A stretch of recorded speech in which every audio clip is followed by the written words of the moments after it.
A dark-haired girl is hit on the cheek with something. She winces in pain. A barn in which pigs grunt. A cage in which sits a black-haired man is suspended from the ceiling. A girl with dark pink hair is standing not far from her. She curses the dark-haired one. Look at yourself. And you still want to become Murong Feng's heir and bride. You are not worthy of him. Ugly pig, the girl shouts. The dark-haired woman, whose body is covered with bruises and scratches, reaches out to the bars. Tears appear in the girl's eyes. A thin trickle of blood flows from her mouth. Barely moving his tongue, the dark-haired man says to his abuser, "Sister, sister, I will be good. Just don't hit me. I beg you." A girl with dark pink hair is holding a fiery rope in her hand, with which she has been mercilessly beating the dark-haired man all this time. She is not going to stop. The girl screams furiously, "Shut up, it's all your fault, you are useless, idiot. You have always shamed our family. The entire Qing'an clan is laughing at you." An angry fury begins to beat the dark-haired man in the face with a rope. Qing'an City, Molo, Tianqi Land. Quite a peaceful and picturesque place with a lot of pretty houses. Here, almost everyone possesses the so-called spiritual power. Possession of Feng, the third family of Qing'an City. This is a modest at first glance house, near which there are two statues of menacing lions, designed to scare away uninvited guests. For centuries, the Feng family had tried to raise the perfect heir. Since childhood, the pink-haired girl belonging to this family has spent all her time, strength, and energy on cultivation. Through these efforts, she became the strongest spiritual master among all the Feng children. But the merits of the girl did not make her a favorite of the family. All members of the Feng family adored Wuxi, a not very intelligent, talentless girl who lacked spiritual powers. She is the direct heiress of the Feng family, engaged to Murong Feng, a young master. As a dowry, he will receive the Phoenix Omnipotence martial arts book. The pink-haired one can't believe that this idiot like Wuxi should become the wife of Murong Feng, this black handsome. The pink-haired one clenches her teeth in anger and burns her hated sister with a fiery look, who always got everything she wanted without much effort. The girl's eyes go beyond their sockets and begin to turn red. Looks like something bad is about to happen. A silent scream freezes on Vuxi's lips. Her sister begins to cry, in the literal sense of the word. Her figure is engulfed in flames, but it does not harm her. It's the girl's spiritual powers that she uses to taunt her sister. Shock. Another one and another one. Exhausted, Wuxi falls. She passed out from the pain. Or even worse. The pink-haired girl opens her eyes wide in shock. She approaches the cage in which Wuxi is locked and lightly touches her palm, trying to understand whether the girl is alive or not. Wuxi does not move. The frightened pink-haired girl runs out of the barn. It's not her sister's condition that bothers her at all. No. The fact is that the children of the Feng family are not allowed to harm each other. Those who violate this rule will be thrown out of the family. North Feng Manor. A bright blue beam from the sky, somewhat similar to lightning, hits the abandoned barn. Wuxi wiggles her fingers. She is alive. The girl opens her dark purple eyes wide. She sees a pig's snout in front of her. The animal looks at the Feng family member and grunts in satisfaction. Another pig approaches the cage. Together they begin to shake Wuxi's little prison. The girl leans her back against the iron bars and shouts, "Daddy, why is the first thing I see is a disgusting pig? Oh, everything hurts." The girl glances at her leg and sees terrible cuts. "Wounds from a whip?" Vuxi says in her mind. "I thought I died on the battlefield. And why am I in the pigsty?" Suddenly, the girl hears someone's steps. She sharply turns her head towards the door. The expression on her face is full of hostility and anger. Wuxi wonders what kind of bastard could have left her in such terrible conditions. Someone's dark blue shoes shuffle on the stone floor. The barn door opens.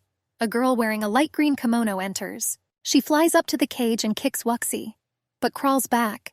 A girl in a light green dress whose black hair is gathered in a neat bun shouts, "Don't you dare go against my lady! You must die!" Wuxi covers her face with her hands and squints. She does not understand what is happening. When the black-haired woman's fits stop, Wuxi gives her a hateful look. A black-haired woman, probably a maid, jumps back. She is shocked that the girl, after numerous tortures, is still alive. Somehow Wuxi jumps out of the cage and lands on one knee. With a sly smile on her lips, she says, "I died, but Yama sent me back and asked for revenge." The maid grits her teeth in rage. "You beast!" black-haired, decides to kill the girl for his mistress. With lightning speed, she pulls out a dagger from the sleeve of her kimono. She then jumps up and runs right at Wuxi, intending to stab her. But the dark-haired one doesn't seem to be too scared. She pulls a gun from the pocket of her thin blue robe. The girl points it at the black-haired man, pulls the trigger and shoots. The maid, as if hypnotized, freezes in place and does not even try to move aside or at least dodge the bullet. A moment later, a bullet hits her in the head. The black-haired one falls to the floor. Vixie stands over the dead girl and says, "Say hi to Yami for me, tell him." "Thank you." Then the girl looks at the gun and her eyes open wide in surprise. She cannot believe what is happening. The weapon literally melts in her hands. Wuxi curses. "What kind of old man?" Suddenly a white light illuminates her bloodied, shocked face. The girl looks ahead and makes a single sound. "Ah!" The picture before Vuxi's eyes is changing. Dark-haired finds himself in heaven. Someone's voice is heard from somewhere. "Woman, there you are." A lot of questions appear in the girl's head. Who is speaking? Are these glitches? And then Murong Feng, her fiancé, appears before Wuxi. The boy is dressed in a luxurious red kimono. In his hands is a fan.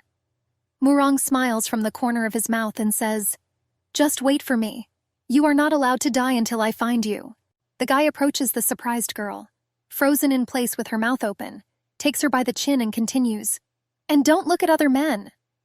Murong flashes his red eyes and adds that Wuxi is of course not allowed to marry another man. After these words, the boy dissolves into the air. Only black smoke remains from it. The dark-haired man remembers his childhood. Her grandfather loved her the most. This gray-haired man told little Wuxi that he couldn't wait for her to grow up. But the girl's brothers and sisters simply hated her.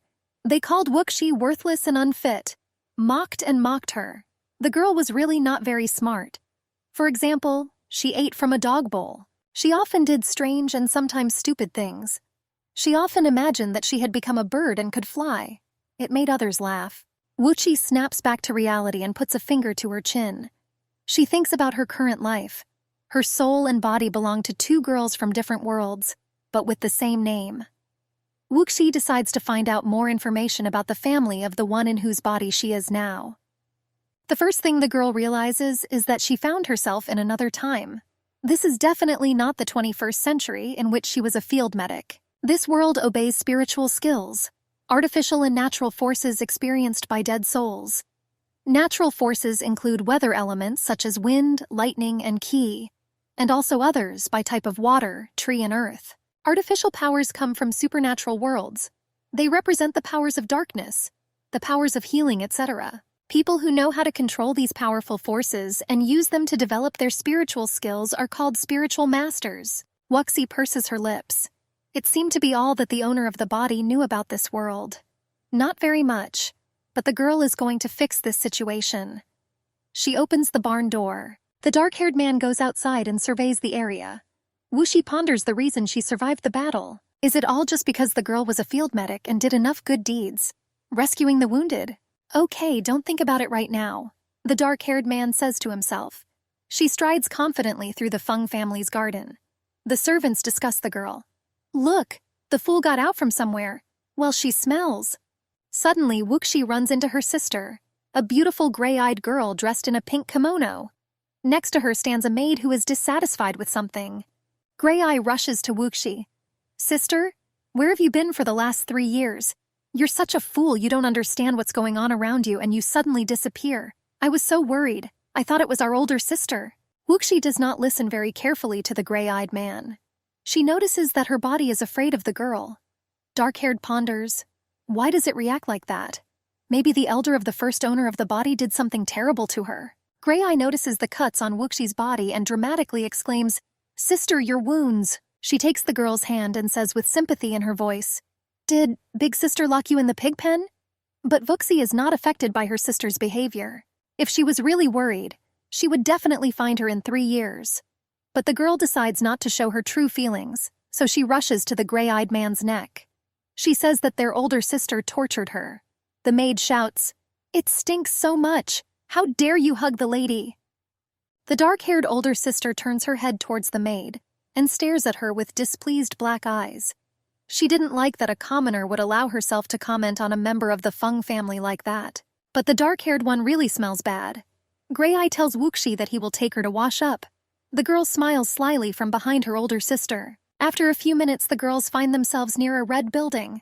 Probably this is the bathhouse. The maid opens the door for Wuxi and her older sister, then walks in herself. The gray-eyed man locks the door with a bolt so that no one outside the bathhouse will enter. Then she asks the maid to prepare hot water. The girl wants to take a bath with her sister. The maid obeys the lady. Girls bask in large vats of hot water. There is a partition between these so-called baths. The maid carefully rubs the delicate skin of elder sister Wuxi with a washcloth. The girl says somewhat angrily to her mistress, "Mistress, she is a fool. Bathing with her will only spoil Lingxi's water, and you know how rare this water is. We only have 3 small cups for the entire Feng family." Gray-eyed answers the maid no less aggressively. "You don't understand at all what happened. Wu Xin was unable to kill her and she ran away from the pigsty. As soon as the head of the family finishes all his affairs, he will know everything." Wuxi hears this. The older sister of the dark-haired woman smiles slyly and adds that now they cannot get rid of this fool so easily. "You will have to wear it for a meeting with the head of the family and make an heiress." The maid starts laughing so hard that her cheeks instantly turn red. "You must be joking, ma'am. She is an idiot. The whole family will lose their honor if someone like her becomes the heiress." But Gray-eyed is not as simple as it seems at first glance. She explains to the servant that she wants to make her short-lived younger sister the heiress, because in the struggle for power, she will be much easier to defeat than the genius Wu Xin. The maid raises her finger and ponders aloud. "I think I understand, ma'am. You have great skills and you will protect Wuxi from the servants. The chairman will appreciate it. And when the fool is made the heiress, we will kill her and blame everything on Wuxing. Then the place of the heiress will go to you." Gray-Eye praises the maid for her cleverness. They both make fun of Wuxi, calling her a monster because of the scars on her face. The dark-haired girl, who hears everything perfectly, clenches her hands into fists, trying not to explode with anger. The girl looks at the water to distract herself from her thoughts and notices that all the wounds on her body magically disappear. Wuxi enthusiastically tells herself that Lingxi's water is incredible and removes toxins. It cannot be wasted. A dark-haired woman dives into the clear blue water with her head. The girl smiles sweetly. Now she feels just great. Suddenly, Wuxi's eyes widened. She has many questions about herself and her family. Does the heir have any advantages other than power? Why is everyone in the family willing to kill for this title? The girl gets out of the water. The only thing Wuxi understands for sure is that she is in danger. The dark-haired one looks at the water.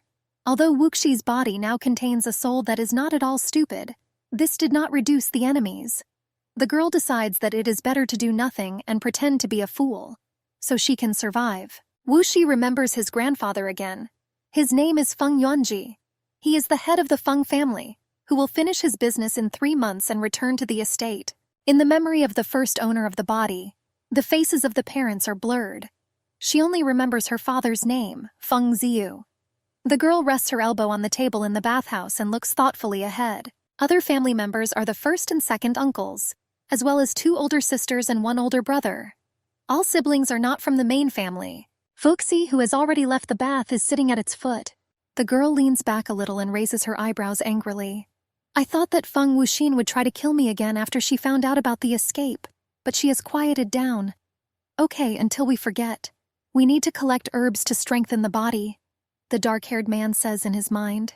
After some time, she finds herself in a stone building with wooden windows, probably a kitchen. The girl prepares some concoctions on the stove. She takes the lid off the cauldron and adds something to it. Then the dark-haired man again scoops up some herbs with a small wooden vessel and says, "Chinese piper, goji berries." When Wuxi finishes making the medicinal concoction, she decides to taste it. The girl raises a cup with a drink to her lips. In the 21st century, Wuxi was a doctor of traditional Chinese medicine and even received a master's degree in the field. But now she is in the body of a 13-year-old girl, so she needs to take care of her safety. The girl finishes the concoction and puts the cup on the table with a characteristic sound. Tonight will be her last visit to the pigsty. The girl wants to do it to get her gun. Night is coming. The crescent moon peeks out from behind the clouds. Wuxi quietly opens the door of the pigsty and goes inside. The girl immediately grimaces from the incredible stench. She covers her nose with her hand. Well, it smells here. How could I stay in such a place for 3 whole years? And you are a beast, Feng Wuxin. Wuxi walks over to the haystack and leans into it. The girl thought for a second that her gun was right there. But no. Dark-haired begins to interrupt the entire barn, at the same time driving annoying pigs away from him. Feng family house. Wuxi pushes the red wooden door. What old man? Where did he go? It was definitely in my hand that night. Where did he go? Suddenly, the girl falls on something and hits her head hard. A grimace of pain appears on her face. She rubs the back of her head. Suddenly, someone's voice says, Well, what kind of idiot? Wuxi jumps up immediately, forgetting about the pain. The girl rests her hands on her knees and angrily asks, Who is here? She enumerates the possibilities. Could this be the handsome guy from the hallucination? But after a moment, the girl shakes her head in denial, trying to drive away these thoughts. The voice of the person who had just mocked her was filled with contempt, not sexuality. Someone's laughter is heard. Wuxi sits down on her luxurious bed but is in no hurry to go to sleep. It's no time to relax when there's someone in your room who can hurt you. Suddenly, the girl realizes that the voice may be coming from her body, no matter how strange it sounds. Wuxi's hands tightly grip the bedspread. Meanwhile, the voice continues to say, Idiot, there is a lightning bolt seal on your right palm, do you see? Wuxi stares at her palm in surprise, but doesn't notice any lightning there. The girl is angry. How dare this someone mock her and also deceive her? Wuxi jumps off the bed and shouts into the air, Liar, well, show yourself. The voice patiently ignores the girl's indignation. You can't see her, but she is there. Focus and try to imagine the shape of the seal. It is in the form of a red and white lightning in the center of the palm. Every muscle in Wuxi's face tenses up. It seems that she is about to burn her hand with a look, but nothing is visible yet. The girl's palm remains clean. Wuxi is annoyed by the absurdity of this situation. She already wants to throw it all away, until suddenly a red seal in the form of lightning really appears on her palm. Wuxi screams in surprise, Ah, what kind of old man? The voice tells the girl that for now only she can see this seal. To everyone else, it will become visible only when Wuxi becomes a spiritual master. I am inside your seal, continues the voice. Try to feel its power and you will be able to enter the hidden space. I'm on the 3rd floor. Dark-haired climbs onto the bed with her legs and sits in the lotus position. After a while, as the voice said, she begins to feel something. Some kind of warm white glow. Wuxi's eyes widen and her mouth falls open in shock. Her cheeks are a little red with excitement. Unknown forces lift the dark-haired man up, but he doesn't even think to resist. He just quietly says, Wow, it's strange but incredible. Something interesting is happening. Wuxi finds herself in the mountains.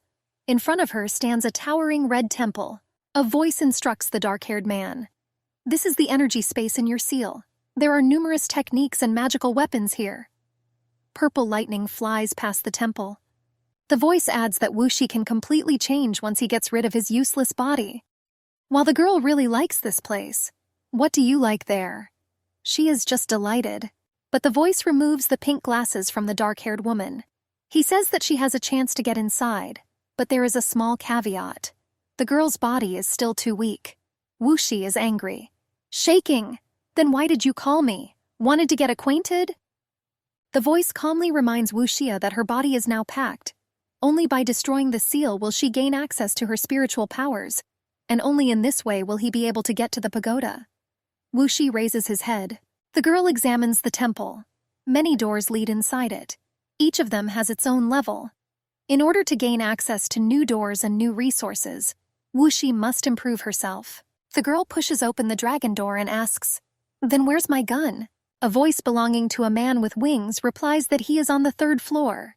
The dark-haired one was only able to use it because her energy was unstable when she was reborn. It was a coincidence. Now the girl cannot summon her weapon. It will become available only after the transition to a high level. Wuxi looks displeased with this answer. She crosses her arms over her chest, raises her eyebrows and contemptuously asks how she can break this idiotic seal. The man with the wings folds his hands together and says, Become a spiritual master in a month or the pagoda will choose another master. I will help you. Wuxi grabs a green sprout hanging from the roof and raises his head. trying to make out the mysterious stranger. The girl turns to him. "Oh, really? Let's go to the main thing. What is your benefit?" The man faintly smiles at the corners of his mouth. Not bad. You are not a fool. I'll show you the shades and you'll hunt down the evil spirits. I need 30,000 souls to restore my body and get out of here." Dark-haired begins to climb up with the help of a sprout. She likes the stranger's proposal. "I agree. I am Feng Wuxi. What is your name?" The man replies that he is too old to remember his name. Wuxi's eyes widened. "Are you a human or a ghost?" The stranger says that he is a raven that has slept in this place for 10,000 years. "And by the way, I'm a man," he adds. The sprout cannot withstand Wuxi and breaks. The girl indignantly tells the stranger that she already guessed his gender. The dark-haired one sits down right next to the chasm, legs dangling, and says, "How about I give you a name? I'm sure you'll quickly get tired of responding to the crow." The girl smiles slyly. "What's your name, Yasha? It means to kill all the crows of the universe. I like it, but it doesn't seem like the happiest name for you, haha." The stranger replies, "I don't care." But Wuxi does not ignore his indifference. She looks up to where the man is probably supposed to be and asks him if she can see what the raven looks like after 10,000 years. The stranger refuses to show himself to her. "Although I am the most beautiful crow," he adds with a note of narcissism in his voice. Wuxi snorts softly. Yes, modesty cannot be borrowed from this man. The girl walks across the bridge over the chasm and says goodbye to the stranger. "Okay, as you wish. Even without you, I know what crows look like. I saw them 1,000 times. Bye." The man looks after the girl. He is indeed very handsome. Long dark hair falling over sharp shoulders, narrow black eyes, thin face. He is dressed in something like a kimono. Wuxi, with a serious and at the same time slightly offended expression on his face, descends the stairs. "Time is short, so you need to start cultivating now," she decides. The room where Wuxi lives. The dark-haired one brings her eyebrows together and clasps one hand with the other. She tries to calm down. "Don't be angry. This is bad for your health." The dark-haired woman looks at the tray of soup and pie. A few days ago, her older sister brought her normal food to show the servants how kind and good she was. But her nobility quickly ended. Wuxi pushes the soup plate and shouts, "Why do I have to steal normal food now?" Exhausted and hungry, the girl falls on the bed and covers herself with a blanket. Suddenly, the crow Yasha says to her, "You have medical skills. Why not earn money for food?" The dark-haired woman throws her hands behind her head and answers that this world is different from the world where she once worked and lived. Here you will have to start from scratch. In the lands of Tianqi, alchemists rank first among spiritual masters. Everyone highly values and respects them, all because pill cleaning is incredibly difficult work. First of all, one must cultivate the spiritual mind in order to control the heavenly flame. Commanding the celestial flames is necessary to create the pills that can be used to break the seals. This is the only way to use spiritual power.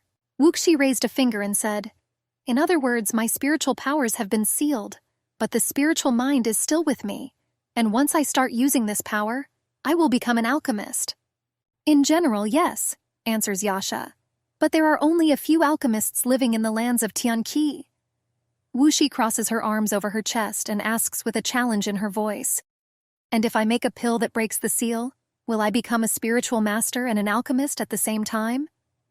The raven man widens his eyes in surprise. "It's hard, but it's always better to head straight for the goal. Only in this way will you open the door of the pagoda." The girl smiles slyly. Wuxi has already decided for herself. She will become an alchemist. The next day, Feng Manor Training Pavilion. Wuxi looks at a huge stone block with a text engraved on it. The girl sighs loudly. "Ah, so many rules. Everything is like in the 21st century." The dark-haired woman climbs the stone steps and opens the door of the building. The first owner of the body was a fool, so she never went to the library. Her body has no memories, Wuxi says in her mind. The girl enters the reading room. People are sitting at the tables reading. Huge cabinets with books stand along the walls. Wuxi's older sister Wuxin sees her and says sarcastically, Yes, the fool is reading with us now." The dark-haired man clenches his hands into fists, but remains calm for now. Wuxin slaps her hand on the table and yells at her sister to get out of here. The pink-haired one glared at Wuxi. What happened? The fool didn't die, but the maid I sent to the pigsty got a bloody hole in her head, Wuxin says to himself. Her younger sister decides to stop acting like an idiot. She wants revenge on this vile killer right now. Wuxi walks confidently towards Wuxin. The pink-haired girl is shocked and annoyed at the same time. Where does she get such a heavy presence? The pink-haired one thinks, gritting his teeth. The girl takes out a fiery whip from her bosom. The head of the family will soon return to the estate.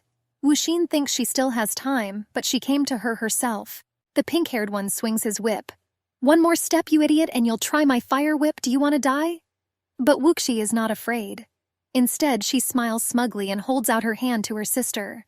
A second, and the whip is in Wuxi's hand. The dark-haired man gets into a fighting stance, clutching his whip tightly. The girl hits her sister on the cheek. Wuxin winces in pain. A medium-sized burn appears on the pink-haired woman's face. Wuxin opens her eyes wide. She seems surprised by her sister's behavior. She rubs her injured cheek. Wuxin's expression fills with anger. The girl shouts, "Feng Wuxi, well, you and the animal. Today you will feel the power of my fiery phoenix." A large fiery bird appears above the pink-haired girl's head. He flies straight at Wuxi. The raven Yasha tells his student, "Wuxi, run away, this is a deadly attack." But the girl does not immediately hear these words. She watched her older sister's skill as if mesmerized. "Daddy, she's showing a magical blockbuster." In the sleeve of her kimono, Wuxi feels for a set of needles sewn into the fabric. She made these needles to heal her body from silver, but she is going to use them in battle. The dark-haired man purses his lips as he prepares to attack. The girl squeezes several needles between her fingers. Now she looks a bit like a wolverine. The dark-haired man waves his hand, releasing sharp silver needles. A sinister smile plays on her face. Well, needles are a great hidden weapon. Wuxin freezes in place with wide eyes. She does not understand what is happening. Where did her mentally retarded sister get such a weapon? Needles hit the girl.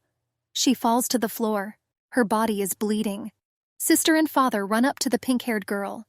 A man with brown hair falls to his knees next to his daughter and begs her not to leave him. Wuxin sobs. "Father!" The pink-haired sister, the black-haired girl, points her finger at Wuxi and says to her father, "Kill that fool. She doesn't even have parents to teach her manners." The eyes narrow. She remembers the rule of the Feng family. Whoever attacks a relative will be kicked out of the family at best and killed at worst. In order not to get hurt, Wuxi decides to pretend to be a fool. She raises her hand to her chin and says, "Uncle Zirin, I'm mentally retarded. How should I know about family rules?"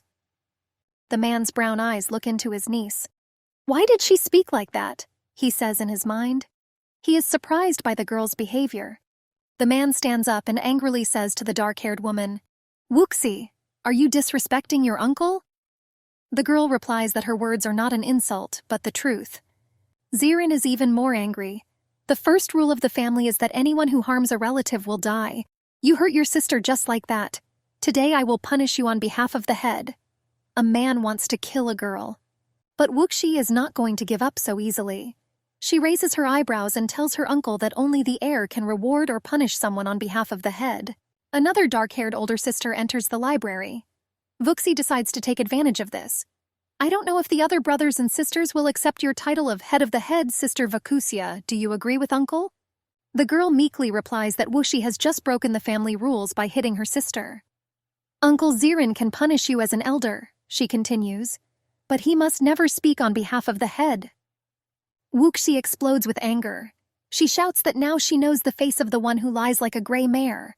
The girl's uncle shouts back, "You arrogant and rude woman, you will be punished right now." Lightning appears from the man's fist. Zirin directs her to her hated niece. Wuxi jumps to the side. Crow Yash, who sees all this from above, shouts to the girl, "Wuxi, run away, you are not his equal." The girl mentally says, "Run? How do I know that I will be lucky enough to escape?" The first lightning does not touch Wuxi. The girl managed to dodge at the last second. Zirin is not happy about this. He raises his hand and summons another wave of lightning. The man's facial expression is impassive. He rejects all emotions and concentrates on his spiritual powers. He waves his hand, forming a circle of lightning. "Nice try," Zirin says to his niece. Now he is sure that he can hurt her. Wuxi's jaw drops in surprise. Suddenly a man in red clothes, her second uncle, approaches Wuxi. He looks worriedly at his niece. The girl asks with half-closed eyes, "Uncle Zuyi?" The man turns sharply to Zirin and angrily tells him, "That's enough, bro, you almost killed her." Zirin yells, "Why are you interfering? It's against the rules of the family." But Zuyi is not going to give up so quickly. He raises his eyebrows and says, "Family rules? Will the one who attacks a relative die? How could your daughter be hurt unless she was going to kill Wuxi herself? In this case, I'm afraid Wuxing will have to be punished, not her sister, who was just defending herself." Zirin rages. He doesn't understand how his brother can protect a creature like Wuxi. "She just hurt my daughter," the man shouts. Wuxi, meanwhile, is lying face down on the floor. Zuyi asks his brother how he was going to justify himself to the head of the family when he returned to the estate. Zuyi covers her half-conscious niece and says firmly to Ziren, "It doesn't matter how bad Wuxi's cultivation is. She is the only child our younger brother left behind, and still the daughter of this family. I will not let her die in vain." Wuxi raises her head and smiles slyly. It seems that the uncle has some shreds of conscience left. However, why didn't he protect the previous owner of the body? She thinks. Zuyi pulls out some kind of red jar from his kimono, probably containing medicine. Or with poison. He shakes one small round red pill out of her palm. Zuyi kneels down and brings it to her niece's lips. "Wuxi, eat this. The pill will save your life." The girl thanks her husband. Meanwhile, Zirin is barely restraining himself from killing someone in that room. He glares at his brother and says to himself, "Idiot, you ruined everything."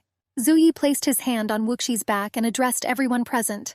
"All the children of the Feng family are allowed to spend no more than 4 hours in the library, with one exception." The eyes of the many members of the Feng family currently here stared at Wuxi. Zuyi agrees. This exception is the children of the main family.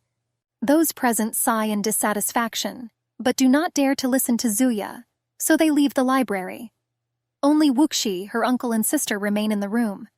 The man asks his daughter to take Wuxi to the room and summon an alchemist for her. The girl looks at her father. She does not like his actions. What is he doing? He stopped Uncle Zirin and lost such a chance, Vuxia says in her mind. But she does not show her displeasure and, smiling slyly, extends her hand to her sister. "Sister, let me help you up," says the girl. But Wuxi gently pushes her hand away.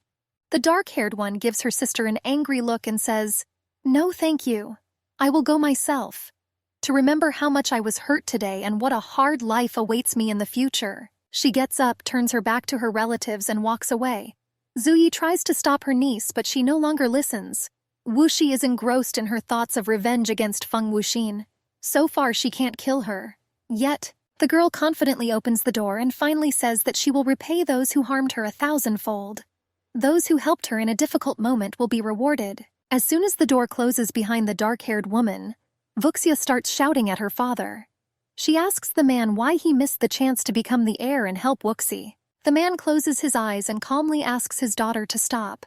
He crosses his arms over his chest and explains to the girl that her sister was born a fool and had no cultivation ability.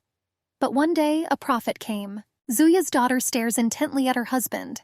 A second later, she clarifies, "A prophet from the lands of the Soul Realm? Am I understanding correctly?" The Soul Realm is a remote land far away from Tianqi.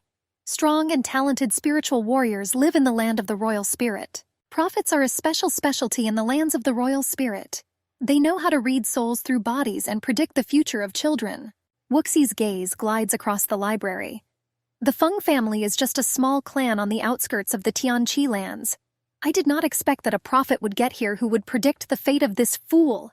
I hate it, thinks the girl. She clenches her hands into fists and asks her father what fate awaits Wuxi. He puts his hands behind his back and answers that the prophet said only a few words.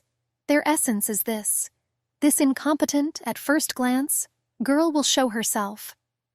Vuxia is shocked. She says to Zuya, "Defeat the inexorable fate. Father, are you saying that Feng Wuxi should have survived this day? Is that why you saved her?" The man tries not to look his daughter in the eye. "Yes, I watched Feng Wuxi. She has changed a lot. Now I felt 2 strange spiritual powers, and 1 more person contacted me." Vuxia says that she has never heard anything like that. The man calmly continues. "He used spiritual power to send a personal message.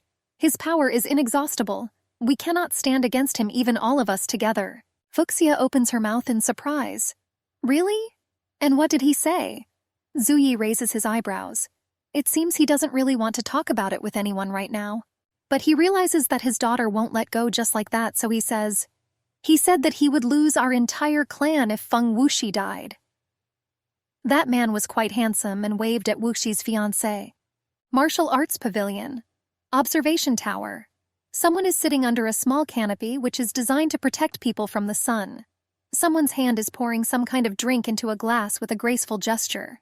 A young man in a red suit with long black hair and a dark-haired boy are sitting on the platform of the observation tower. He asks his friend why the head of the royal spirit sect should pay attention to such small things. The man puts the glass on the table, turns his head in the direction of the young partner and seriously asks him a counter-question. Do you think this is a small thing? He explains to him, I traveled for 3 months from the royal spirit lands to the land of Tianqi, and it took another 3 months to find this woman in Qing'an City. The man raises the glass to his lips again and concludes, I spent 6 months on all this. Do you think I should have let her die right after I found her? His partner opens his eyes wide. Really? So this woman, Feng Wuxi, that the great patriarch was talking about? The same woman who can complete your constellation map? After a second, the boy waves his hand and tells the man that Wuxi is too proud, scary, and also lacking spiritual powers. She doesn't suit you at all, delivers his verdict, dark-haired. He leans his hand on the table and unobtrusively offers the man to marry her sister. Their marriage would bring the clans together. The man squints somewhere to the side, wanting to disappear from here, and turns to the boy. Mo Rong, if she marries me and finds out about the words you said today, you yourself know what will happen. The man turns to face the mountains and throws his friend a dry, let's go from here? The one, surprised by such a sudden change of mood, asks, where to? The black-haired man closes his eyes and smiles faintly. Evening, the sun slowly sinks below the horizon. Wuxi's room. The girl with her eyes closed says to herself, I took some pills, but if I got more treatment, I'm afraid the disease would just eat me up. Wuxi touches the cut on his chest and clenches his jaws. The girl is in pain. She puts her hands on her knees and lowers her head. Feng Wuxi seems to be praying. After a while, the girl turns her gaze to the window. The Feng family's house is so tall that its roof almost touches the branches of the trees. The girl pulls out one needle from her clothes and mysteriously says, the last meridian. Now all my meridians are unlocked. She carefully places the needle on the napkin. The dark-haired woman undresses, lies down in bed and closes her eyes. She had quite a busy day today. She sticks one hand out from under the blanket and sighs, ah, I'm so tired. A few minutes pass. The girl is already dozing. And then the same man in a red kimono with black hair enters her room. He leans on the jamb and says, this body has no spiritual power, but it managed to survive a lightning strike that an ordinary soul master wouldn't be able to withstand. A sly smile appears on the man's face, stubborn and with a stupid character. He quietly, so as not to wake the girl, approaches her. What an interesting girl, he says. Now it's time to learn the story of this mysterious, handsome man. Those around him noticed only his talent. He ascended the throne at a very early age. Also, people knew that his achievements were beyond certain possibilities. They did not know only one. From the very birth, his fate was changed by another. He forcibly changed the fate prepared for him and rebelled against the purpose of cultivation. In the end, he walked over the large number of corpses of his enemies and took the throne of the sect head. Of course, it was a difficult, bloody, and perhaps not entirely honest way. But life is cruel. You often have to bite your teeth. 6 months ago, a gray-haired old man approaches the man's table and says, Chairman, your curse is approaching. You must find a girl with the power of a phoenix who owns a strong constellation. The sooner the better. The old man narrows his brown eyes and adds in a serious tone, marry her. Complete your constellation in this way. Otherwise, after 20 years, your life will be exposed to constant dangers and troubles. Back to Wuxi and the dark-haired man. He stretches out his hand, wanting to touch the dark-haired woman's shoulder, and says with some bliss in his voice, finally, girl, I will marry you. In any case. His hand has almost reached the girl's shoulder until suddenly she opens her eyes and says menacingly, just try. If you touch me, I'll blow your head off. Your brains will fly all over the room. The dark-haired man pulls the blanket almost up to his chin, turns on his back and stretches out his hand with the needle. The man calmly observes all this. He doesn't seem to care at all that he might lose an eye. The girl is surprised when she sees who is standing next to her bed. Ah, it's him, the dark-haired man says in his mind. But after a second, her expression becomes displeased again. Even if he's a handsome boy, he still tried to touch me like a pervert. I will not forgive. The man crosses his arms over his chest and kindly reminds Wuxi that he ordered her to survive and wait for him. Well, not bad, you're still alive, he says sarcastically. The man then glances at the needle Wuxi threatened him with and says that it's a nice weapon, but it won't be able to blow up his head. The girl defiantly says, "Let's check?" The handsome boy ignores her words. He touches Wuxi's face and notices the scars on it. So many scars. Oh, it's killing me. The man strokes the dark-haired girl's cheek. She grinds her teeth with rage. It has no effect on the handsome man. In the end, Wuxi can't stand it anymore and brings the needle to his cheek. But suddenly, a barely noticeable glow of light brown color appears near the man's head, which serves as a shield. The needle bounces off him. Wuxi stares at the man in shock. Who is he? With such spiritual power? The black-haired man behaves as if nothing had happened. He takes the girl's hand in his and says, "The wounds can be healed, but you should have died after that whiplash." He leans on Wuxi's bed and asks her how she survived.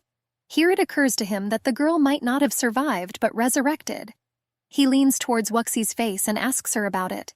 The dark-haired girl remembers how she was lying in the pigsty when her older sister bullied her. The girl looks puzzled. She does not know how to explain all this to her husband, and she already doubts that she understood everything correctly. In the head of the black-haired man, thoughts are raging. It seems that this girl has interesting secrets. She does not belong to this world. How did she get here? Pry out her secrets by force? Or just wait until she tells everything herself? The man closes his eyes and sighs. He decides to forget about it. The main thing is that Feng Wuxi is alive. The girl clutches the blanket with her fingers and says to the handsome boy, "I'm going to get dressed, get out of here." The man moves away from the girl, but is in no hurry to leave her bedroom. Wuxi asks who he is. The handsome man with his arms crossed on his chest replies, "Di Qianxi." The girl puts on a dress and squints at the black-haired man, carefully making sure that he does not peek. She warily says that she has never heard such a name. The man smiles narcissistically. "I'm pretty strong," the girl snorts. "Such a magnificent turkey," she says in her mind. "In what?" Wuxi asks. The handsome guy stares at the girl with red eyes and confidently says, "I'm good at everything you can imagine." It does not make any impression on the girl. She rudely asks the man why he came. He again approaches Wuxi's luxurious bed, leans on it and says that he has come to see his bride. He can't marry a girl he knows very little about. The man takes Wuxi by the chin and says, "You are my bride." Dark-haired, to put it mildly, surprised. As far as she remembers, her fiancé is a young master from the Murong family, not this man. The dark-haired woman's face radiates anger. She thinks that the black-haired man is deceiving her. Wuxi points his hand at the door and tells him coldly and clearly, "Get out of here." The guy sits down from the girl. Wuxi clenches her hands into fists in indignation. If this narcissistic turkey doesn't get out of her bedroom now, she can't vouch for herself. The man rubs his head with his hand and says, "Stupid woman." After these words, the dark-haired man explodes with anger. "What?" The handsome man tries to calm her down. "Shall we agree? You marry me, and I give you everything you want." The girl firmly refuses. Di Qianxi raised his hand to the girl's neck and said with a cold calm in his voice, "Then you will die." Wuxi asks, "Do you want to kill me?" The man releases her neck and says that it is easy to do. The girl, already tired of this situation, shouts in his face, "Why should I marry you? I don't even know who you are. What can you even offer me? Fly in the sky?" Di Qianxi smiles. He is amused by the girl's behavior. She doesn't seem to be fully aware of what she's saying. Then the man does what the girl did not expect at all. He grabs her by the waist and lifts her up from the bed. He, holding Wuxi in his arms, goes out into the yard. Dark-haired is indignant. "What are you doing?" The man is silent. He accelerates and easily jumps into a tree. Di Qianxi rushes upwards. Frightened, Wuxi closes her eyes and leans against the man's shoulder. forgetting that she hated him a few minutes ago. She clutches the handsome man's kimono. She didn't think he would take her words completely seriously. Diqianxi smiles. He seems pleased with himself. After a second, the girl calms down and again begins to pretend to be a rain cloud that is about to peel off. Wuxi, despite her inner fear, orders her husband, "Let me go." The handsome boy glances at the dark-haired one, as usual, ignores her request and orders her to hold on tighter. Wuxi punches the man in the chest. "Diqianxi, enough pretending. What do you need?" The dark-haired man says that his goal is quite simple, to marry a girl. Wuxi asks, offended, "Marry me? Fall in love at first sight with my ruined face or useless body?" The man laughs as if this is some kind of joke. The dark-haired one asks what's so funny. Meanwhile, they are already flying in the sky. They are held by a huge red bird. The girl looks shocked. The handsome man smiles at her and says, "You asked to take you flying. I fulfilled your wish. How will you thank?" A bird soars in the sky. A man sits on it so as not to fall. The handsome boy looks at Vuxi, but she smiles slyly and mentally asks herself, why is he staring? The girl closes her eyes and says to her husband in a serious tone, "Do you want to marry me? Well, know that it is not as easy as it seems." The handsome man asks the dark-haired man, "Do you regret it yet?" He stands up and looks forward. The girl sternly replies, "Diqianxi, first bring me back down to the ground, and let's talk, okay?" The man silently agrees and jumps off the bird. The black-haired man slowly descends down, holding Wuxi tightly.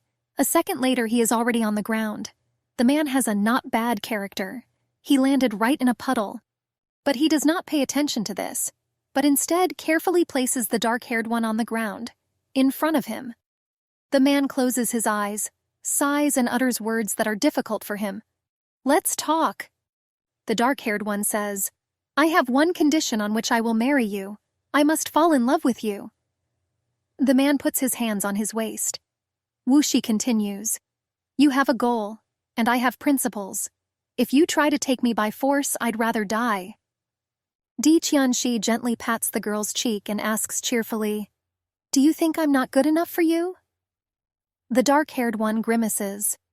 She is not very pleased that the man stubbornly ignores her request not to touch her without permission. The black-haired man doesn't get an answer and continues to ponder. Am I not good enough? Wuxi blushes a little and looks away. If he's not handsome, then I don't care about beauty at all, she thinks. A crystal glass appears out of nowhere in the black-haired man's hand. The man grips it tightly in his hand and it shatters, leaving behind only a purple glow. "Do I have weak spiritual power?" asks the handsome man. The girl crosses her arms over her chest and shakes her head dismissively. "No, you are very strong." Diqianxi tilts his head to the side and blinks. "Then what's wrong?" he asks. Wuxi spread her hands and began to patiently explain. "How can we get married if we don't even know each other? If we loved each other, I would marry you, even if you were nobody. But if we don't like each other, I won't be your wife, even if you were a king." The man raises his eyebrows. "You won't give in to either the carrot or the stick," he says in his mind. Then the handsome boy smiles again and confidently promises the girl that she will fall in love with him. His facial expression is somewhat strange, some kind of crazy. The man declares, "Within a year, you will be my wife in the royal spirit sect." The girl looks straight into the black-haired man's eyes and says, "Let's see." The man squints with satisfaction and begins to rummage through his kimono. He pulls out a yellow bag with red patterns and an image of yin and yang. It's a bottomless bag. Diqianxi throws him forward with a sharp movement. The girl looks surprised at this sight. First, a dressing table with a bunch of different perfumes falls out of the bag, probably very expensive and rare. Then a huge carved mahogany cabinet appears in the room. It is quickly filled with things, dresses and kimonos for various purposes. After that, 3 giant chests fall out of the bag. They have precious stones, gold bars, bracelets, etc. The next item is a giant mirror made of pure gold. Wuxi stares at him. The girl tries to stop the black-haired man and asks what he is doing. That annoying sly smile appears again on the man's face. "What?" "It's a gift," he answers innocently. The girl mentally dances a victory dance. Tears of happiness appear in her eyes. "Perfectly. I was poor, hungry, and beaten, and now I received such gifts." She rejoices. This is exactly what I need. Di-Tianxi squints at the girl with a smile on her face. Wuxi's behavior seems cute to him. Did the man fall in love with her? He crosses his arms over his chest and begins to give the dark-haired woman a brief briefing on the gifts. Here are some spiritual cultivation books, daily pills, 50 vials. You can use it. The handsome man points with his hand at various vials. It turns out that they do not contain perfume, but pills. The man lists them. Heart pills, soul pills, spirit creation pills, blood clotting pills, anti-lightning pills. The girl looks at them with wide eyes. Do I have to take all this? The man says that you need to take 1 pill of each type, and there are 10 of them. By the way, these pills belong to the high-level ones. Wuxi continues to examine the gifts. Now she likes this handsome man more than a few hours ago. He is not only handsome, but also very skilled. But he also knows how to please a girl. Dark-haired notices some soft blue flowers among the mountain of chests. She puts one to her hair and walks over to the golden mirror to look at herself. Then Wuxi takes the gold earrings with blue stones in her hands. What a beauty! I have never worn such things, says the girl in her mind. Suddenly, the crow Yasha starts talking to the dark-haired woman. Wuxi, he is an unusual man. Can't tell his power level. If he's given you so much, maybe you'll ask him about the unsealing pills? The girl freezes in place with a book and a blue cover. Exactly. Wuxi mentions, if I don't have a way to remove the seal, all these cultivation books won't help me. The dark-haired one turns his head to Di-Tianxi. Do you have the seal removal pill? The man asks. Do you need them? The handsome man looks somewhat surprised by the girl's question. But he never gets an answer, so he decides to act on his own. The man grabs Wuxi's hand and examines the girl's palm. He points to a faint pattern of lightning. The seal in your body cannot be destroyed by an outside force. The black-haired man looks into the girl's eyes. Compared to him, she seems quite tiny. The man says that Wuxi must master the heavenly hearth and create a pill to remove the seal herself. The dark-haired woman cannot give an answer to the question of who put this seal on her. The girl asks, so even if you have this pill, it still can't help remove my seal? The man nods his head. Yes, the power of heaven and the power of fire are original to each person. If the soul power is sealed, you can use the heavenly powers to remove the seal, he explains. The girl sighs and closes her eyes. Wuxi realizes what a thorny path she will have to go through to become strong. But she is sure that she will definitely manage. The black-haired man brushes his chin. The ability to become an alchemist depends on talent. The man doubts that the girl will be able to make the pill. Wuxi says, you'll see. Di-Tianxi likes the girl's passion. Handsome says, okay, I have a collection of pill cleaning books. Now they are all yours. You can study and show me how you do. The dark-haired woman winks slyly at the man. Are you sure you want to give it all on the first date? You know you can say goodbye to them forever, she says. But it seems that these books are not very expensive for the black-haired man. He snaps his fingers and the bottomless bag flies up again and opens. Several more books fly out of it. The man says to the girl in concentration, I just want to help my bride. I'm doing it for you. He lightly pats Wuxi on the head. Dark-haired people don't like it very much. She blushes. Then the girl, trying to break the awkward silence that arose in the room after the boy's words, looks around and says, there are a lot of things here. The black-haired man throws a bottomless bag at Wuxi. Don't worry, says Di-Tianxi. The bottomless pouch is yours too. You can put everything in it. The girl rolls her eyes and asks why she took all these things out of the bag if it belonged to her. The man waves his hand and cheerfully says, well, I like to show off in front of others. Wuxi starts to get angry because of her husband's words. She opens her eyes wide and mentally shouts, Grandfather, devil, devil! The pouch in her hands begins to glow. With a wave of his hand, the black-haired man puts all the gifts back to where he got them. The man says to the girl, now you can carry it with you and use it any time. Wuxi is confused. She doesn't know what to say. The territory of the Feng family. The servants are sitting on the grass discussing the recent event in the library, the fight between the Feng sisters. They talk about Wuxi's scars and the girl's mind, which has strangely returned to her. Suddenly, a guy appears in the middle of the garden. He shouts, Fang Wuxi, well, get out! The servants shudder. The guy chases them away. He is wearing a white battlesuit and a blue cloak. Frightened servants run away. The old man looks forward and shouts at Wuxi, Bitch, how dare you touch my sister? She's a genius, not you. Get out of the house, I will kill you. He turns out to be Wuxin's brother. Wuxi looks at the young man through the window. She is currently busy studying cultivation, and this fool is disturbing her. The girl says to herself, "Of course, a brother is worthy of his sister. Both are arrogant and domineering." The guy carries a weapon that looks like a hammer and mace above his head. He shouts, "What, Feng Wuxi is afraid to go out, right? Then I'll kill you and that's it." The blue glow of his weapon hits the roof. Wooden boards start burning and falling inside the building. This is what the young man was counting on. He hopes the dark-haired man will suffocate from the smoke or simply burn alive. A burning board falls on the table right in front of the girl. The girl manages to dodge at the last moment. She closes her eyes, covers her head with her hands and screams, "What kind of old man?" But the dark-haired one is not going to die. She kneads her fingers and literally takes out the door of the house. The girl rushes to the bar with crazy speed. "Feng Wulin," she throats. "You ran into it yourself." The fist of the dark-haired girl crashes into the cheeky guy's face. He leans back with a scream full of pain. He rubs his damaged nose and asks himself, why is she so fast? Fulin covers his eyes with his hand and thinks for a moment, although this is not typical for him. He notices that this time the girl moves much faster than in the library. In the end, the guy pulls himself together and, clutching his weapon tightly in his hand, says to the girl, "Great, you got out. I am not my father who is concerned with manners. You hurt my sister and I will take revenge for her." He swings a hammer mace. It is necessary for him to collect lightning. But Wuxi is not afraid of his brother or his barbed weapon. The girl smiles slyly and puts her fist forward.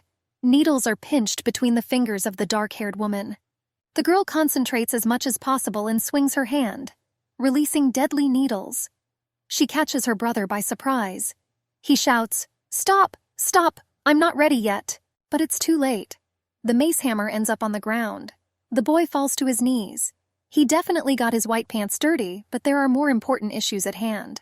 For example, a bunch of branches flying straight at him. Fulin squeezes his ears with his hands and bends in half. The boy shouts, "Needles again, what, you can't do anything else?" Wuxi smiles menacingly. In his place, she wouldn't have said such words. The girl starts approaching her brother. Don't come. He is scared. What are you doing?" The guy tries to crawl back but can't. He cannot move. The dark-haired one glares at the young man and says, "It's okay, you destroyed my house, now I guess you have to make it up to me, right?" Vulin cannot hold back and begins to cry. He begs his sister to stop, reminding them of their blood relation and the rules of the Feng family. However, the dark-haired is relentless. She points her finger at the boy and says firmly, "Enough talking about family rules. You destroyed my house with your own hands, didn't you?" The girl steps on Vulin's hand. He screams in pain. "How dare you!" He's still trying to look menacing, but his courage immediately disappears when Wuxi steps on his second palm. "And this one too," the dark-haired man orders. The girl has just shown this brat that she is not to be trifled with. The young man shouts, "Ah!" Even though Wuxi is light, he is still in a lot of pain. Wuxi ignores him. She lifts her head up and closes her eyes, barely restraining herself from crying. Wuxi thinks about the Feng family, her family. The girl realizes that she will definitely be kicked out for such an act. In addition, she now has no home. The dark-haired one glances at his house. It has almost burned down. "What's the difference now?" thinks Wuxi. "If there is no place for me here, I will live somewhere else." She goes away. Market. Sellers try in every way to convince people of their goods. Steamed buns, fresh buns, sugar pumpkin, fried bread, soy milk, bean jelly. Wuxi, walking through the market, does not pay any attention to these shouts. She thinks about where she should live now. "I heard that there is Qingyan Mountain on the outskirts of Qing'an City. Very quiet place. It will be the perfect shelter for me." Wuxi stretches out her hand to the sun. "It's so hot today." The girl walks through the mountain forest. "Almost there," she sighs. "How difficult. That body really needs a workout." The dark-haired one looks around. "Wow, there are so many flowers and trees here. Good luck finding a quiet and peaceful place to cultivate." Suddenly, the girl opens her eyes wide in surprise. She notices a black-haired man dressed in a red kimono among the trees. He has a fan in his hands. It is none other than Di Qianxi. The man smiles enigmatically at Wuxi. The girl closes her eyes, trying to focus on her path. Her cheeks are red. The dark-haired woman persuades herself not to be distracted by the man. He's not sexy at all. In the end, she couldn't hold back and approached him. "Did you know that I will be kicked out of Feng Manor?" The handsome man crosses his arms over his chest and replies, "Their family is not worthy of you, and their poor house did not suit my bride." Wuxi also crosses her arms and asks the man in a serious tone how he guessed that she would come here. Di Qianxi blinks his eyes cheerfully. "This is the best place for cultivation, I know, my bride." The girl demonstratively turns away from the black-haired man and asks, "Who did you call the bride?" The man is a little annoyed by the stubbornness of the dark-haired woman, but he does not break down, but instead calmly answers, "You." After a second, he adds, "Not yet, but you will be her." The girl walks through the forest with Di Qianxi. He tells her about what he did. "I asked the servants to build a house. It is simple, but you can live in it for a short time." The man assures the girl that if she doesn't like it, he will order another one to be built. The dark-haired man says to himself, "What kind of house can you build in an hour? It doesn't matter, it's just cultivation." Finally, the black-haired man and the girl reach their destination. The girl pushes the bushes with her hands and says, "Holy cookies!" She was impressed by the modest house, which turned out to be a wooden cottage. The man sees her surprise and says, "You already fell in love with me, right?" The girl snaps out of her thoughts and pushes the black-haired man away. She says angrily, "Don't deceive yourself." The argument between the handsome man and Wuxi is interrupted by a boy who has just left the house. He bows to Di Qianxi. "Head." Then the boy introduced himself to Wuxi. "Miss Feng, I am the messenger servant of the chairman, Mo Rong." He bows to her in greeting. The girl tells the boy to just call her Wuxi. The dark-haired one then asks, "Did you build this cottage?" She wonders who the author of this masterpiece is. The guy asks in surprise, "Cottage?" As far as he remembers, he did not build any cottage.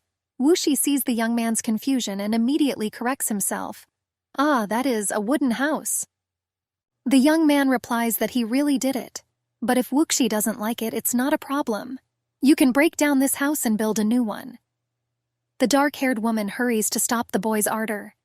"You don't need to break anything. I like it." Mo Rong smiles.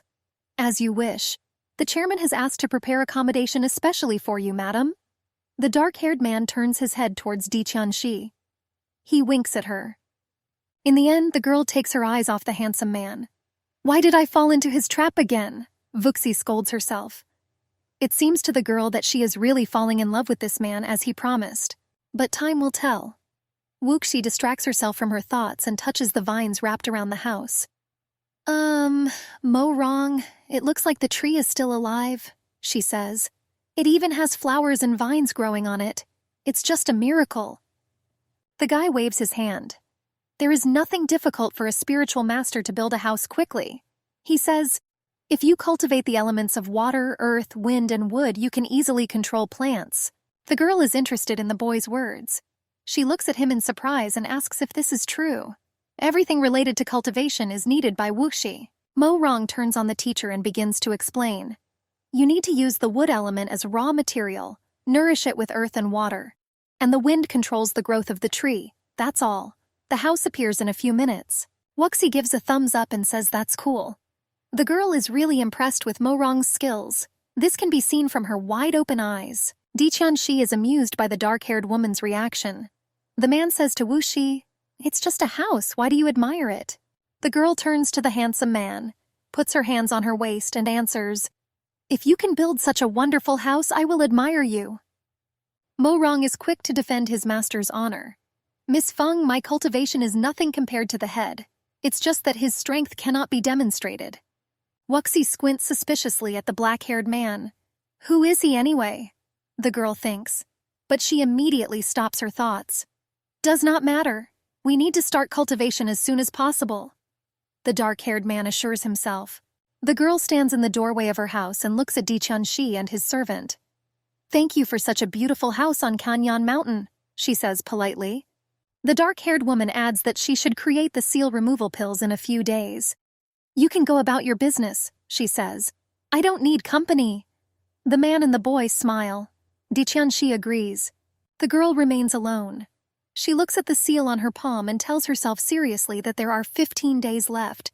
She has to cope. There is no other way out. Night. Wuxi sits under the starry sky. She is training. Yasha's crow helps her in this. He says, "Wuxi, focus your mind and gather spiritual energy. Make it move through all the acupuncture points of your body." If the girl finds at least one point, she will become an alchemist of the first degree, and her veins will be filled with heavenly fire. The girl follows Yasha's instructions, but so far nothing works for her. Sweat runs down the dark-haired woman's face. Wuxi listens to the crow. She takes a blue goblet and pours liquid from a green bottle into it. The girl decides to try one pill of each type. 10 days pass. One day there is a large cauldron near Wuxi's house, probably cooking something in it. The girl sitting nearby suddenly squints and screams in pain. She grabs her hand and says in shock, "Are these spiritual meridians?" Thin lines appeared on her hand, emitting a warm yellow glow. Wuxi dark hair is shocked. She opens her eyes wide and says to herself, "I can control them." Then a blue light appears on the girl's palm. Wuxi stared at him with his mouth wide open. Heavenly flame. The dark-haired woman raises her hand to her face and smiles happily. Her efforts were not in vain. The raven Yasha notices the success of his student. He is also surprised. "Wuxi, you did it. You managed to break through in just 10 days. The dark-haired one looks at his fingers, which are oozing blue flames, and asks Yasha, "I thought the heavenly flames were supposed to be hot, but why doesn't it burn my hand at all? I don't feel heat at all, only warmth." Yasha cheerfully replies that if someone else touches this flame, literally nothing will remain from his palms. It turns the limbs into steam. Wuxi touches one palm to the other. The flame jumps in her hands. The girl still cannot understand how it works. "What? But then why don't I feel the heat?" she asks. Yasha crosses her arms over her chest and begins to explain. "Now you are an alchemist and this is your technique. You cannot be harmed by fire techniques now." The girl continues to hold the blue light in her palm and asks Yasha another question. "So alchemists aren't terrible spirit masters with fiery techniques?" The raven hesitates a bit, but finally answers that the heavenly and earthly flames really cannot harm the alchemist. But hellfire is completely different. His power is terrifying. Even an alchemist can't stand it. Wuxi wonders, what is this hellfire? Yasha smiles out of the corner of her mouth and, like a natural teacher, begins to tell Wuxi about the types of flames. From his short lesson, you can learn that earth fire is ordinary fire from the real world. Heavenly fire, the fire with the highest temperature, can only be possessed by an alchemist. But hellfire came from hell. Only dark masters can use it. It burns not bodies, but souls. Wuxi smiles slyly and says, "In other words, I'd better not provoke the dark soul masters. That being said, I can slap Feng Wuxin, right?" Yasha smiles back. He says that later the girl can test the heavenly flame on her cruel older sister. The sassy Wuxin will be a great specimen to practice on. Wuxi is happy that she is now an alchemist. The golden cauldron begins to heat up and glow. Wuxi stares at him intently. The girl is sure that this vessel contains some strange power. "You'll have to ask Di Qianxi," says the dark-haired man. The girl assures herself that she will cope with everything, because the method of creating pills was invented more than 1,000 years ago. Wuxi closes her eyes. The image of the dragon on the vessel shines even more powerfully. The girl brings the cauldron to her without touching it. A blue flame appears in it. The dragon carved on the vessel breaks free. He is very handsome, golden scales, red eyes. It exudes majesty. Wuxi says in shock, "That's the dragon that was on the vessel." The dark-haired man opens his eyes wide in surprise. "Did the heavenly flame revive him?" she asks. 2 hours later, Wuxi is still holding the cauldron in the air with the celestial flame. And then several red pills fly out of the vessel. Apparently this is what the girl wanted to create. Judging by her reaction, it is. Wuxi stares at the pill already lying in her palm. The brunette can't believe she managed to do that. And even for a relatively short period of time. Wuxi clenches her hands into fists and joyfully shouts, "Yasha, I succeeded." Raven tells his student that she has a rare talent. Not everyone can make pills the first time. Wuxi closes her eyes and proudly replies, "Of course, I have always been a good student." Yasha opens her eyes wide and asks what the word student means. The girl laughs. She rests her hands on the ground, leans back a little and says, "It means genius, a true genius." The dark-haired woman is very pleased with herself. Yasha crosses her arms over her chest and says that this is impudent. But now is not the time for entertainment. The raven tells Wuxi that the pill level needs to be checked now. The girl looks at the pill, not understanding how exactly to do it. Yasha carefully examines the pill and delivers his verdict. This is the 3rd level. Only alchemy kings can create such pills.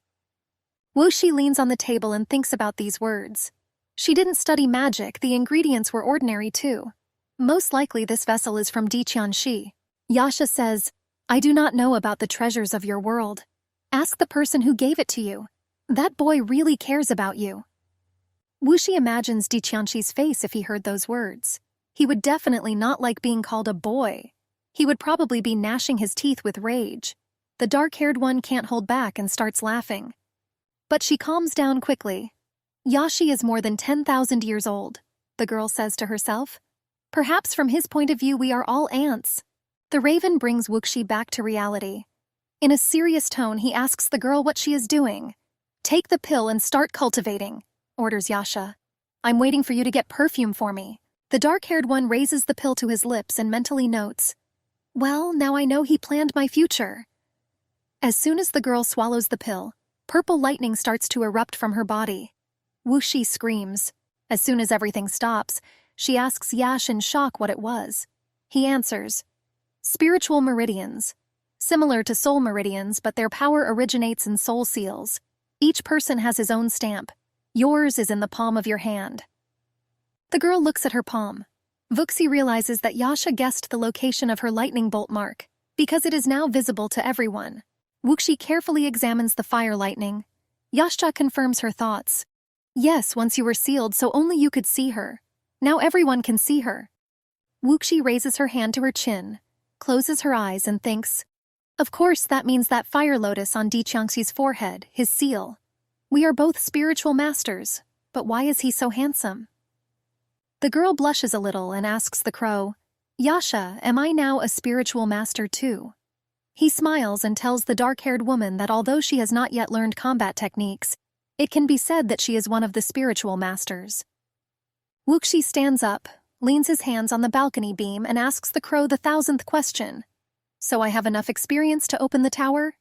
Yasha crosses her arms over her chest and tells the girl that she can try. Some time passes. Wuxi stands in front of a huge red tower and looks up. "Still can't see the top," says the dark-haired man. Wuxi clenches her hand into a fist and says to herself, "I should definitely be able to open the gate this time." The girl touches the gate with the image of a dragon, about to use the force. But she won't need it. The gate opens immediately. The dark-haired man barely manages to remove his hands from them. The girl sees a wonderful landscape in front of her. A green meadow, a lake, rocks. The dark-haired man opens his eyes wide in surprise. She notices that she can smell herbs. The girl runs forward, jumping from one stone block to another. Wuxi laughs. "Ha ha ha ha! There really is a whole field of herbs here. This is very good, because herbs may still be needed by dark-haired people." To his surprise, the dark-haired man notices the eternal bamboo, the leaves of the sedge, the grasses of the earth and the heavens. They look simply incredible. The girl's eyes begin to shine with happiness. "Here are all the rare herbs listed in the medical directory," she says in her mind. "They can be found only once in a century. But now I have a lot of them. I'll take a lot of pills." A picture appears in the girl's imagination, where she hugs a huge bag of money, probably 3 times bigger than her. The dark-haired one smiles. "I'll get rich." The girl looks at the lake. "It seems that there is some strange power in this source," she thinks. Indeed, the water in it is a little unusual, blue-green in color. The girl touches her. The water is warm and pleasant to the touch, but it also has healing properties. Wuxi notices that the scars on her arm are magically disappearing. The dark-haired man pulls his hands out of the water. The skin is like new. "Just a few minutes?" Wuxi is surprised. The girl starts playing with water. It seems that the water in this spring has spiritual power. The dark-haired girl decides that she should take a bath here. Wuxi quickly sheds her clothes, leaving them on the shore, and jumps into the warm water herself. The girl closes her eyes so that it does not get into her eyes. The healing properties are, of course, good, but Vuxi does not know about the effect of this water on the eyesight. After a few seconds, the girl straightens up and relaxes her body. Water holds her. Wuxi is feeling very well. Some time passes. She climbs out of the water and looks at her reflection. All the scars are gone. I'm beautiful. Yasha, watching the girl, smiles slyly and says, "If you return to the family estate now, no one will recognize you." Wuxi happily asks, "Really? Can't wait to check it out." Yasha is surprised. "Do you want to go back there? To those superior clowns?" Wuxi raises his hand to his chin and thinks, "Grandpa, you are right. I don't want to live there, and I've suffered enough. But you have to have fun with them somehow." Wuxi puts her hands on her waist and says seriously, "It's time for me to learn martial arts. Most of the books Diqianxi gave are about improving the soul and moving to new levels. But first, the girl should master family martial arts." The raven says, "Well, it's decided. Just don't forget to give me 30,000 souls when the time comes." Wuxi puts her hand to her chest and says that it is natural. The girl cannot wait for Yasha to recover and appear before her. Raven looks ahead and says that these are all level 1 treasures. The dark-haired girl has not yet matured to the 2nd level. Wuxi, who is about to leave the tower, replies, "For now, this is more than enough.